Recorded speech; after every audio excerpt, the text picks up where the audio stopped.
There are times in my life when I just feel super confident. I feel like I can wrestle bears, jump over mountains. I can do just about anything that I want.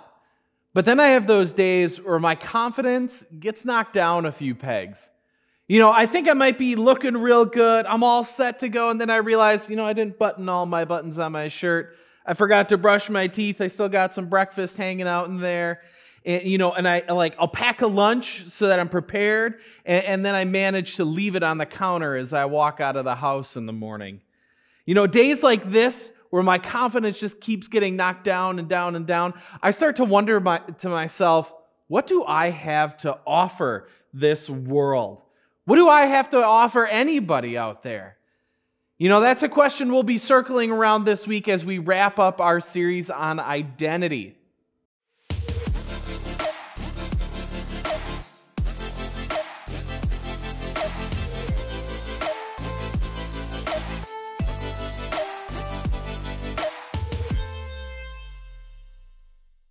What is life all about? What do I have to offer? What am I going to do with my life? These are some serious questions that I've dealt with over and over again in my life, and I'm sure you're going to be dealing with these as well. And these are big questions because they get down to what our identity is all about. And if our identity is built on the wrong stuff, then we're just going to keep going around and around in life trying to figure out what we're doing, where we're going, and how we're going to go about it as we try to figure out life. When we know who we are, we know what we have to offer. When we know who we are, we know what we have to offer. As Christians, we know that God has a plan and a purpose for our lives.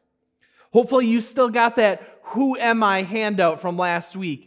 If you lost it and you want to see it again, or if you weren't with us here in person, I'll try to get that posted up on this website so you can check that out. That handout is great because it gives us this foundation of who we are according to God in the Bible. It's you are loved by God. You are chosen by God. You are a friend of Jesus. And once we have that firmly established, that identity of who we are according to God, when we have that firmly established, then we can begin to see what we have to offer the world. Then we get this idea of how much bigger and greater God's plan and purpose for our life is, so much greater than anything we could imagine, anything that we could figure out for ourselves. But so often we can let the circumstances in our lives get in the way of how we feel about God's love.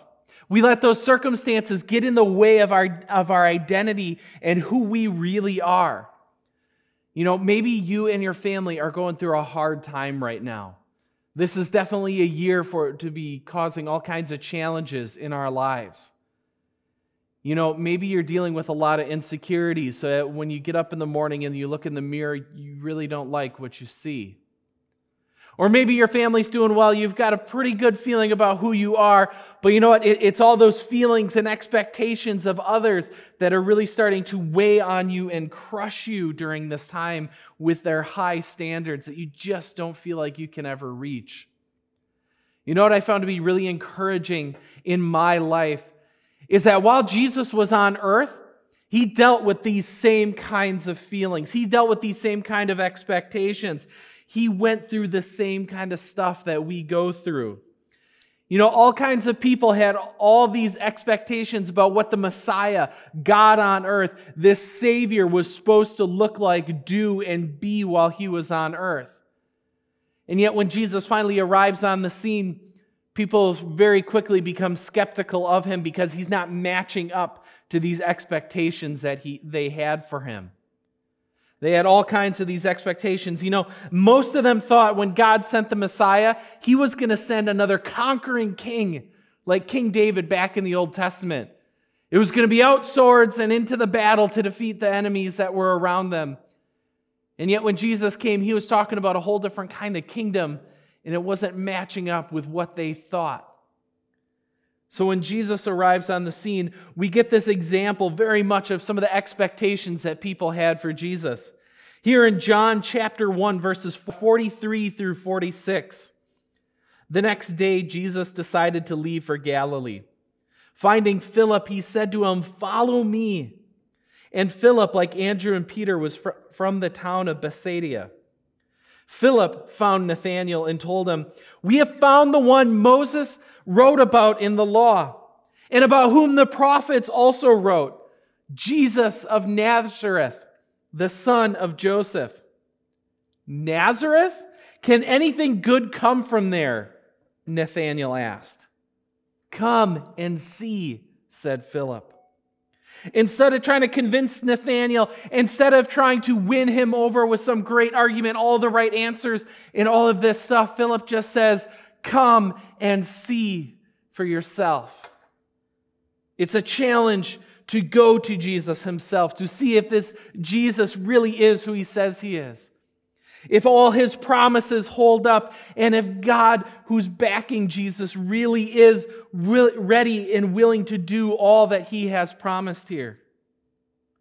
See, the reality is, on our own, by ourselves, we are less important than we think we are. But with God, we are way more important than we think we are. Jesus illustrates this. He lays this out in Luke chapter 9, verses 23 and 24. Then he said to him, "Whoever wants to be my disciple must deny themselves and take up their cross daily and follow me.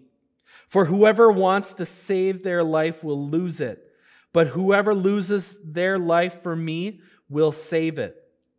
And then going on to verse 25, "What good is it for someone to gain the whole world and yet forfeit their very self?"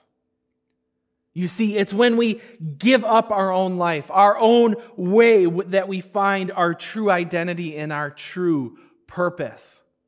If we keep on insisting on us first, my priorities, myself, my way, my rights, then we find ourselves less important than we really think that we are.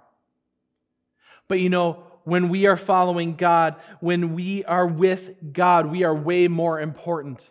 When we take a step back and put others ahead of ourselves, when we take a step back and put God's way and Jesus ahead of ourselves, then we become way more important than we can possibly imagine. See, when we try to do life our own way, apart from God, we separate ourselves from God. The identity and the purpose that God has for us, we separate ourselves from that as well. Jesus didn't come to earth and die for no reason. God the Son did not come down to earth to live among us and die for no purpose. Jesus didn't die because he was a good teacher. Jesus didn't die just to set a good moral example. Jesus died and lives again to save people. So for those of you who are followers of Jesus, your next move is to show the world what you have to offer. Because no one else in the world can offer that. There's a lot of great people and good things happening out in the world. And they are doing good things, but they are not showing the good news of Jesus Christ to others. And we as Christians have that responsibility, like Philip, to go to our friends, our family, our classmates, our coworkers, to strangers, and say, "Come and see. Come and see this Jesus, the one that the Bible talks about." What we have to offer is to show the world God's love. And it's a love so great that God came to live with us. God came and died for us.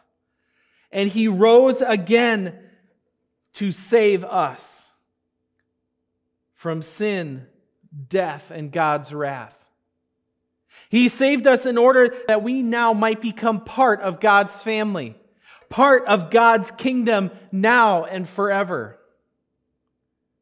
If you're a student watching this tonight and you don't have a relationship yet with Jesus, I want you to come to Mission Youth this Wednesday, 7 to 8 p.m., and see what it means to belong, believe, and become as a follower of Jesus.